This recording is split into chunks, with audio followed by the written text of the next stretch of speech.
In the vast tapestry of ancient Rome, an empire of marble cities, relentless armies, and thunderous ambition, there emerged a child who would one day carry its greatest burdens. He was not born with a crown upon his head, nor with the roar of armies at his feet. Yet destiny whispered his name long before the world knew it. Marcus Aurelius Antoninus, born in 121 AD, entered a world of splendor and struggle, a world where empires were preserved not by stone walls, but by the strength of the human spirit. From the moment he opened his eyes, those around him sensed that this was no ordinary child. There was a quiet fire in him, an intensity, a depth, a hunger for the truth that even his tutors could not ignore. Even as a boy, he carried a belief that would guide him for life. The soul becomes dyed with the color of its thoughts. Raised in a noble Roman family, Marcus grew up surrounded by discipline and dignity. But unlike many young nobles who chased luxury and pleasure, Marcus was drawn to the world within himself. He searched for meaning in silence, wisdom in hardship, and strength in simplicity. By the age of 12, he had already adopted the rough cloak of a philosopher, choosing a life of self-control over comfort. He slept on the floor, trained his mind to resist temptation, and began shaping the character that would one day astonish the world. He lived by a principle he kept repeating to himself. If it is not right, do not do it. If it is not true, do not say it. Marcus's early life unfolded during the reign of Emperor Hadrian, a man of strategic brilliance but a restless spirit. Hadrian traveled the empire constantly, inspecting forts, ordering reforms, and preparing Rome for the future. And during these years, word of a remarkable young boy reached him. Hadrian, impressed by Marcus's discipline and intellect, believed the empire needed a wise successor. Not a tyrant, not a warlord, a thinker. In 138 AD, Hadrian arranged a series of adoptions that would shape Rome's destiny. Antoninus Pius became emperor, and Antoninus adopted Marcus. This was more than politics. It was a declaration of trust, a recognition that Marcus had something rare, the temperament of a philosopher and the heart of a leader. Marcus took this responsibility seriously. While other young men enjoyed luxury, he studied constantly: law, philosophy, rhetoric, ethics, governance. He attended long Senate sessions beside Antoninus, learning patience and listening. He avoided extravagance and held himself to a higher standard, guided by Stoic teachers like Junius Rusticus, who gave him the works of Epictetus. Marcus later wrote that Rusticus taught him the most important lesson of all: to understand what it means to live according to nature. Through his teenage years and early adulthood, Marcus observed Antoninus Pius govern with calmness and fairness. Antoninus rarely raised his voice, never rushed decisions, and ruled without cruelty. Marcus absorbed this silently. He learned that true authority flows from character, not fear. When Antoninus died in 161 AD, Marcus became emperor at the age of 40.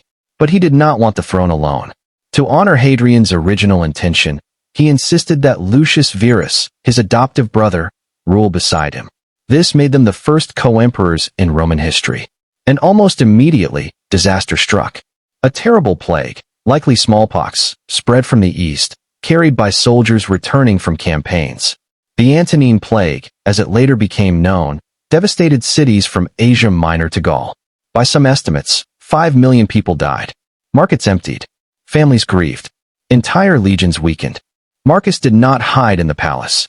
He faced the suffering directly, funding hospitals, supporting widows, providing grain and relief payments for the poor.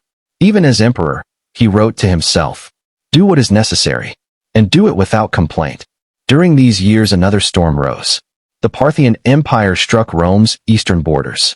Lucius Verus led the campaigns while Marcus handled the administration at home, keeping Rome steady as the plague spread and political tensions rose. In 169 AD, Lucius Verus died suddenly, perhaps from the plague. Marcus Aurelius now carried the full weight of the empire alone, and there was no time to breathe. In the north, Germanic tribes, the Marcomanni and Quadi, crossed the Danube River and invaded Roman territory. This began the Marcomannic Wars, a series of brutal conflicts lasting over a decade. For the first time, Marcus left Rome to command armies in person. He lived among the soldiers, shared their conditions, and made decisions not from maps but from the battlefield. He spent years in harsh winters, facing starvation, ambushes, and constant pressure. He studied the enemy, negotiated when necessary, fought when it was unavoidable, and rebuilt settlements destroyed by raids. In 172 AD, after a major victory against the Quadi, Roman sources described a strange event, the rain miracle. Exhausted, surrounded, and dying of thirst, a Roman legion was suddenly rescued by a violent storm that drenched the soldiers but struck the enemy with lightning. Marcus thanked the gods, but privately wrote later, "Accept whatever comes as woven into your destiny." These years shaped his most famous work. In cold tent camps, between battles, Marcus wrote personal notes to himself, never meant to be published. These reflections became meditations, a book not of politics or pride, but of humility and self-control. He reminded himself daily, "You have power over your mind, not outside events. What stands in the way becomes the way." Despite his victories, Marcus's reign was marked by personal sorrow. He lost several children in infancy. His beloved wife, Faustina, traveled with him for years but died in 175 AD. He witnessed betrayal by generals, corruption among governors, and constant threats to Rome's borders. Yet he remained steady, believing that virtue, not comfort, defined a life. By 177 AD, Marcus raised his son Commodus as co-emperor, hoping to prepare him for leadership. But Commodus lacked the discipline and wisdom of his father. Still, Marcus tried to guide him, believing a father must teach even when the student resists. In 178 AD, the wars in the north reignited. Even weakened by age and illness, Marcus returned to the frontier. He knew the danger these tribes posed to Rome's future, and he wanted to secure lasting peace. But in 180 AD, while in the military camp at Vindobona, modern Vienna, Marcus fell ill. Doctors tried to help him, but he refused elaborate treatments. He believed nature must take its course. Surrounded by loyal officers, he spoke his final lessons to Commodus. He reminded him to treat the Senate with respect, care for the people, and defend Rome without cruelty. And then, as the cold winds swept across the Danube plain, Marcus Aurelius closed his eyes for the last time. He understood that death was not an enemy, but a natural part of life. He had written earlier, "Do not fear death. It is a release from the impressions of the senses, from desires that make us their puppets."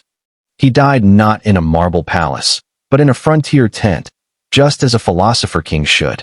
He left behind no enormous monuments, no grand triumphs carved in stone, but he left a legacy far greater.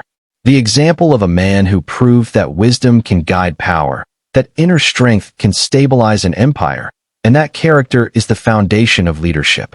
Today, nearly 2,000 years later, his words still comfort millions. They are read in times of hardship, in moments of doubt, and in the quiet hours when people seek purpose.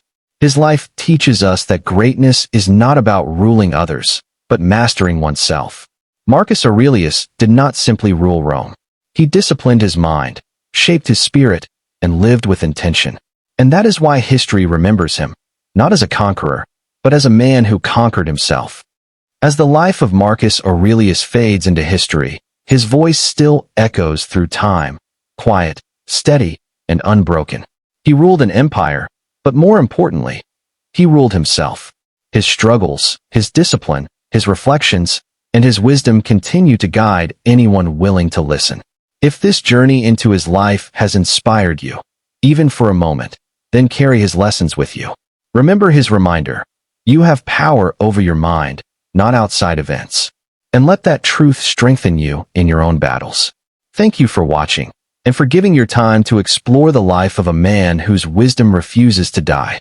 If you want more stories of ancient lives, lost wisdom, and powerful lessons from history, then I invite you to subscribe, like, and share your thoughts in the comments. Your support helps this channel grow and allows more people to rediscover the knowledge that shaped the world. Until the next story, stay curious, stay strong, and never stop seeking wisdom.